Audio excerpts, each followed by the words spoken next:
प्रतिपूरुषमेककपालान् निर्भवत्येकमदेकय्यावन्तो विद्यास्तेभ्यः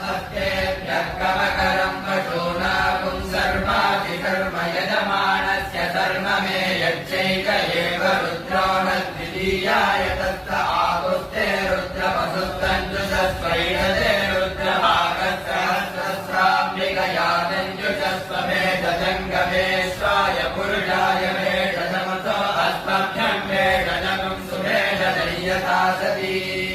सुखं मेधाय मे